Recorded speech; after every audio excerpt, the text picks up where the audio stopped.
हम मौजूद हैं जुलाना विधानसभा सीट पर। यहाँ मुकाबला काफ़ी दिलचस्प है। पहले तो पहलवान विनेश फोगाट चुनाव मैदान में है ही। उनका मुकाबले में आम आदमी पार्टी ने कविता दलाल को उतारा हुआ है।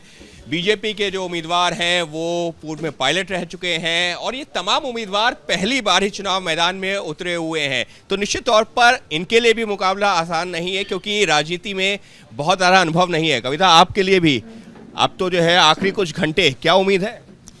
देखिए, लोगों का इतना प्यार, इतना समर्थन मिल रहा है। लोगों को तय करना है कि 8 तारीख को किसको ज़्यादा प्यार मिलता है, समर्थन मिलता है। मैं इतना दावे के साथ कह सकती हूँ कि जहाँ जहाँ भी हम जा रहे हैं, लोग इतना प्यार बरसा रहे हैं, इतना काफिले से काफिला जुड़ता जा रहा है और लोगों का एक ही मन है कि अब की बार हरियाणा में केजरीवाल सरकार लानी है और आज तक जितनी बदहाली इन सरकारों ने की है, इनसे छुटकारा पाना है। लेकिन आपका मुकाबला तो जो है एक मैट पे ही पहलवान है विनेश फोगाट, उनसे आप देखती हैं, या योगेश जो कि पायलट रह चुके हैं बीजेपी के उम्मीदवार हैं, उनसे? हम में नंबर 1 पे चल रहे हैं। हल्के ने बहुत प्यार और समर्थन दे रहे हैं। बाकी 2, 3 और 4 पे उनकी आपस में फाइट है। हम नंबर 1 पे चले हुए हैं, हमारा मुकाबला। लेकिन विनेश तो कह रही हैं हम पटकी सबको देने को तैयार हैं, और पायलट साहब कह रहे हैं कि हमारा जो है तो अनुभव हवाई जो है करतब करने का भी है। वो हवाई करतब भी करते रहेंगे, लेकिन मुझे ये मालूम है हम ग्राउंड पे रहते हैं।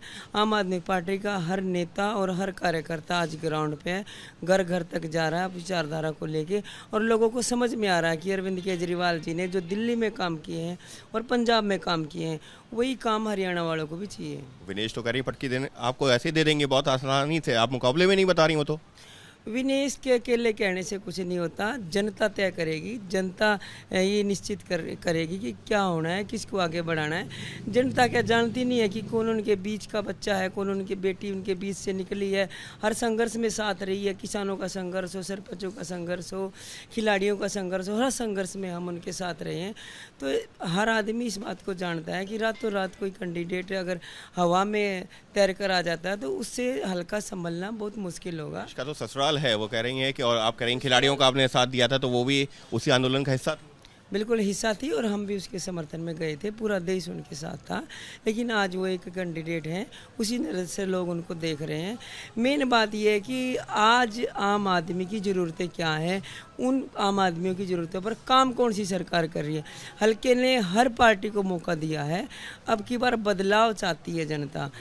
शिक्षा की ज़रूरत है, हमें स्कूलों की ज़रूरत है, हमें हर बच्चे के हाथ में किताब चाहिए, अच्छे स्वास्थ्य की ज़रूरत है, महिलाओं के मान सम्मान और सुरक्षा की ज़रूरत है, हमें रोज़गार चाहिए। तो ये आम आदमी पार्टी हमें दे रही है। पंजाब में दिया, दिल्ली में दिया और हरियाणा वालों को डेफिनेटली गारंटी के साथ ये काम देंगे। आखिरी कुछ घंटे, वक्त कम और कम ज़्यादा? देखिए, हमारे लिए तो एक एक मिनट कीमती है। एक एक मिनट ऐसा है हमें तो कि जितना भी हम लोगों से खा पा रहे नहीं खा पा रहे? खाना तो हम बाद में बैठ के सब मिल के खाएंगे। आज अगर आप देखेंगे पूरे बुजुर्ग, मेरे भाई, ऐसे बुजुर्ग जो लाठी के सहारे चलते हैं लेकिन हिम्मत नहीं हार रहे, मेरे साथ पैदल चल रहे हैं, इनकी हिम्मत को सलाम है। और यही प्यार मेरी ताकत है, यही आशीर्वाद मेरी ताकत है और इसी के साथ मैं आगे बढ़ रही हूँ।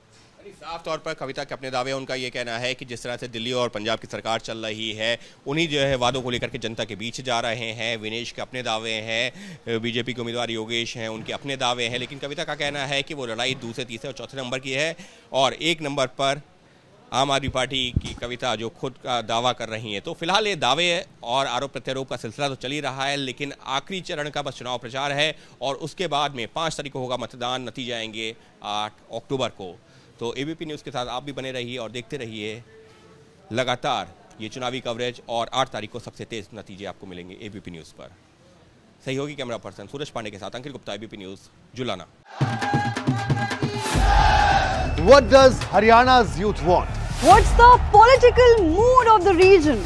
Will these assembly elections correspond to Lok Sabha election results? सरकार बनेगी तो 36 बरादरियों की सरकार बनेगी। Ram Ram. Who will have the last laugh? Will it be Naib Singh Saini of BJP or Bhupinder Singh Hooda from Congress? Will turn the tables this time. Haryana में मौजूद है हम इस वक्त।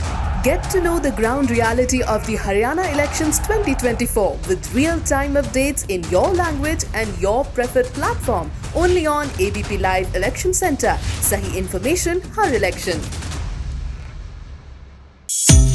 है।